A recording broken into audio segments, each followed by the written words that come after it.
Salut amis madrilènes, j'espère que vous allez bien. On est parti aujourd'hui pour la vidéo du jour avec au programme évidemment un petit retour sur la belle soirée madrilène hier du côté d'Osasuna. On a quelques stats, quelques petites déclarations.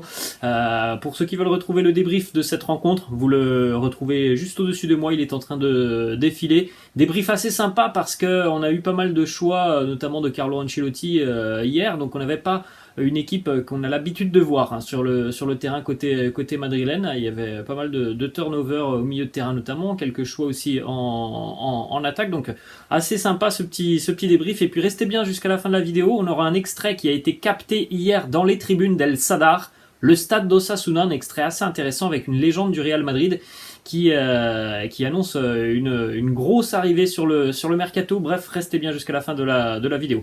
On célèbre aujourd'hui l'anniversaire de Isco, 30 ans pour Isco. On lui souhaite évidemment un joyeux anniversaire, Isco, qui était d'ailleurs présent hier du côté d'Osasuna.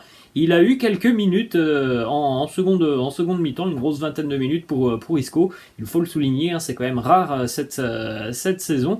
Donc on lui souhaite aussi un joyeux anniversaire. Ensuite, on a deux petits records pour des merengues hier et pour des jeunes merengues.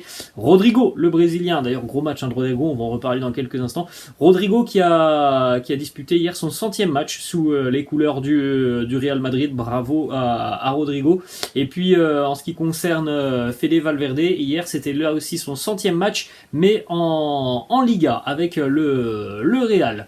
On continue les amis avec les deux unes des quotidiens madrilènes, Marca et As. Marca qui titre en mode champion. Voilà, le Real est lancé. On va regarder le classement dans quelques instants. 4e victoire consécutive pour les merengues qui ont bien relevé la tête après l'échec face au Barça lors du Classico. Eh bien, ça a été 4 victoires en championnat avec parfois des scénarios un petit peu incroyable, mais voilà, 4 victoires souvent assez convaincantes d'ailleurs des merengues. Le titre est tout proche pour le Real Madrid. Le quotidien AS qui titre lui aussi le titre de champion d'Espagne n'attend pas. L'affaire va être réglée peut-être très rapidement pour le Real Madrid, puisque ce soir aussi le Barça sera en déplacement du côté de Anoeta pour affronter la Real Sociedad. Donc si le Barça ne s'impose pas, le Real va encore prendre beaucoup plus d'avance dans son objectif, parce qu'à l'heure actuelle il manque 4 points au Real pour être champion d'Espagne. Donc on suivra le résultat du Barça ce soir du côté de la Real Sociedad. On jette un coup d'œil donc les amis au classement de la Liga. 33 journées pour le Real, 33 pour l'Atlético, 31 pour le Barça qui jouera donc la 32e, en tout cas son 32e match ce soir du côté d'Anoeta. Et vous pouvez le constater, c'est monstrueux, 17 points d'avance pour le Real aux dépens de son voisin de l'Atlético Madrid, et pour le moment c'est 18 sur le Barça avec ses 2 matchs en retard, 18 aussi sur Séville qui a un match à jouer ce soir. On regarde le résultat de la belle soirée du côté de El Sadar hier, la victoire 3-1, ouverture du score signé David Alaba sur une très bonne combinaison, bonne ouverture de Dani Ceballos, très bon ballon de Karim Benzema. D'ailleurs, une petite information, hier on en avait parlé dans le débrief. On annonçait que ce ballon en retrait de Karim Benzema n'allait pas être comptabilisé comme une passe décisive, et bien ce ballon a été comptabilisé par la Liga comme étant une passe décisive de Karim Benzema. Le but de Marco Asensio aussi juste avant la mi-temps sur une très belle ouverture de Camavinga, et puis un petit peu dans le même genre, Dani Ceballos qui se jette, le gardien qui repousse et Asensio qui a bien suivi. Et puis en fin de match, Lucas Vazquez bien servi par Vinicius Junior. On a déjà une petite information par rapport à l'entraînement merengue. Pas d'entraînement aujourd'hui côté Real, reprise de l'entraînement demain à 11h, donc voilà, on n'a pas d'informations évidemment sur les présents et les absents. Pour David Alaba, on regardera dans quelques instants des déclarations de Carlo Ancelotti. David Alaba qui est sorti sur blessure hier à la mi-temps. Pas d'entraînement parce que évidemment voilà le match s'est joué tard, les Merengues sont rentrés tard et aussi parce que voilà c'est une belle récompense hein, pour une équipe qui vient de remporter 2 matchs consécutivement à l'extérieur en l'espace de 3 jours et qui en l'espace d'une semaine a joué face à Chelsea, face à Séville et face à Osasuna avec énormément de demandes physiques par rapport à ces 3 matchs et pourtant tu t'en sors très très bien sur ces 3 rencontres avec une qualification et 2 victoires à l'extérieur en Liga, donc belle récompense pour les Merengues, pas d'entraînement aujourd'hui. Quelques déclats de Carlo Ancelotti, premièrement sur l'ensemble de cette rencontre, évidemment il est très heureux parce qu'on a vu un très beau visage du Real Madrid hier soir, il nous dit le match a été très bon, surtout la deuxième mi-temps, tout le monde avait l'engagement et la qualité nécessaire dans ce genre de rencontre, nous sommes très satisfaits, nous sommes arrivés avec une bonne dynamique pour le match de Champions League face à Manchester City et nous avons le temps de nous y préparer. On rappelle, il n'y a pas de match ce week-end pour le Real. Prochaine affiche, ça sera donc mardi en Champions League du côté de l'Etihad Stadium pour affronter Manchester City. Carlo Ancelotti qui nous dit ils ont tous été bons ce soir, j'ai beaucoup aimé ce match. Je ne pense pas que nous allons encore gagner la Liga. Notre objectif maintenant, c'est la demi-finale de la Ligue des Champions, de nous préparer au mieux après Manchester City. Nous ferons les comptes de ce qui s'est passé dans ces matchs en Liga, notamment ce soir. Nous voulons bien préparer cette demi-finale de Champions League. Nous verrons ensuite ce qui se passe. Si nous avons encore besoin de battre l'Espagnol, nous sommes uniquement concentrés sur la Ligue des Champions et nous arrivons dans une très bonne dynamique. Nous sommes bien motivés avec un groupe totalement impliqué. Par exemple, Dani Ceballos ce soir a fait un très grand match. J'avais raison, il méritait plus de minutes. On en a parlé dans le débrief hier de la bonne prestation de Dani Ceballos. C'était sa première titularisation cette année. Franchement, un super match au milieu de terrain, très bonne vision du jeu, très très très bon aussi dans ses passes, dans ses projections vers l'avant.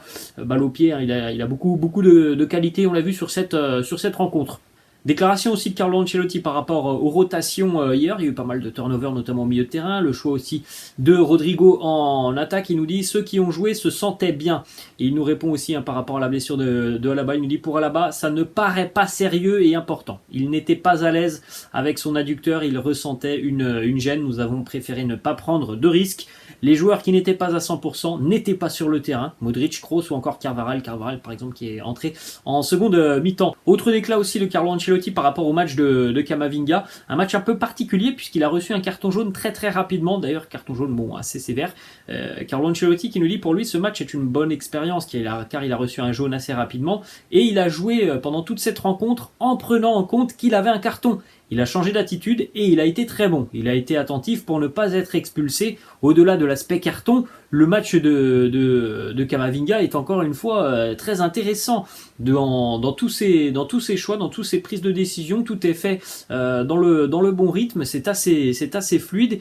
Il n'y a pas de choses et de gestes superflus. Donc encore une fois, une belle prestation d'Eduardo Camavinga. En ce qui concerne le match de Benzema, il nous dit s'il y avait eu un autre penalty, il l'aurait tiré. Et s'il y en avait eu encore un autre, il le tirera et il les tirera encore. Seul celui qui tire manque. Il a fait un match extraordinaire et il a très bien joué avec et pour l'équipe. On en a parlé hier dans le débrief. La déception hier sur cette rencontre, c'est de voir Karim qui ne marque pas, mais dans l'aspect collectif encore une fois, Karim a beaucoup participé. La petite déclat et le petit tweet d'ailleurs de Kabenwebe hier sur Twitter. Thank you guys, merci les gars. Unlucky tonight. Malchanceux ce soir avec ces 2 pénaltys ratés hier par Karim. Voilà, le ballon n'a pas voulu rentrer. Les pénaltys sont certes plutôt mal tirés. Le gardien aussi prend les bonnes décisions. Il avait analysé aussi le comportement de Karim sur les pénaltys. Et puis il y a eu d'autres petites situations durant cette rencontre où Karim voilà peut-être un petit peu manqué d'efficacité tout simplement sur cette rencontre. Lucas Vazquez hier buteur sur le 3e but des Merengues. Lucas Vazquez qui a marqué 3 buts depuis le début d'année en Liga. Il devient donc le 5e meilleur buteur du Real cette saison, aux côtés notamment de Nacho, Toni Kroos ou encore Luka Modric. Une déclat de Fede Valverde qui nous dit c'est une nouvelle étape de plus vers le titre de champion. Nous avons fait quelques erreurs ce soir, mais nous avons gagné. C'est super d'avoir une équipe et de voir chaque joueur impliqué, des joueurs qui n'ont pas forcément eu toujours l'opportunité de jouer cette saison. Tout le monde a pris part à ce beau succès. Ce n'est pas un problème que Karim manque de penalty, il en marquera encore beaucoup d'autres. Ensuite, l'analyse de la Liga TV, la chaîne de la Liga, qui parle du match de Rodrigo. Il nous dit il a été exceptionnel. Il prospère à gauche, il a été dangereux toute la soirée. Son passage, son mouvement, très prometteur. Rodrigo qui a joué à gauche hier en lieu et place normalement de Vinicius Junior. Très à l'aise à gauche, Rodrigo. Malheureusement pour lui, on sait très bien qu'il retournera très prochainement du côté droit. Et bon, il est peut-être un petit peu moins à l'aise côté droit, Rodrigo. En tout cas, la prestation hier a été très très satisfaisante pour le jeune international brésilien. Regardez quelques petites maps, notamment en ce qui concerne les passes clés de Rodrigo. Il a beaucoup dribblé aussi, 7 dribbles tentés par Rodrigo hier. Les projections de balles vers l'avant, ça c'est la troisième map à droite. Il obtient quand même les deux pénaltys hier, et puis tous les ballons touchés, le travail défensif. Vraiment un super match de la part de Rodrigo hier. 2 pénaltys gagnés, 4 occasions créées, les dribbles réussis, une précision aussi au niveau des passes assez intéressante. Donc voilà, très très satisfaisant cette prestation de Rodrigo. On enchaîne aussi les amis avec cette statistique pour le portier belge Thibaut Courtois. 150e victoire en Liga pour Courtois en 243 matchs joués, évidemment entre l'Atlético et le Real Madrid. En tout cas, un beau petit record aussi pour lui hier, 150 victoire. Autre stat importante côté madrilène, le Real est la première équipe espagnole cette saison à dépasser la barre des 100 buts inscrits, exactement 101 buts inscrits par le Real cette saison, toute compétition confondue. C'est une barre qui n'avait plus été atteinte ou dépassée depuis 2018-2019, 2019-2020 et 2020-2021. Donc ça faisait 4 ans tout simplement que les merengues n'avaient plus marqué autant sur une saison entière, et il reste encore pas mal de matchs à jouer côté merengue. Et on va terminer les amis avec une petite question de fin par rapport à cette rencontre face à Osasuna. Quel est le joueur hier qui vous a le plus impressionné ou qui vous a vraiment plu par rapport à sa prestation? Et nous donc on se quitte avec cette petite vidéo de Roberto Carlos, la légende du Real Madrid, qui était présent hier en tribune à El Sadar, le stade de Osasuna, et qui va répondre à la question d'un jeune supporter madrilène: est-ce que Kylian va signer au Real Madrid? Réponse affirmative de Roberto Carlos qui dit oui, il va s'engager. Voilà les amis, vous avez la vidéo juste à côté de moi. Moi je vous laisse et puis je vous dis à demain. Ciao.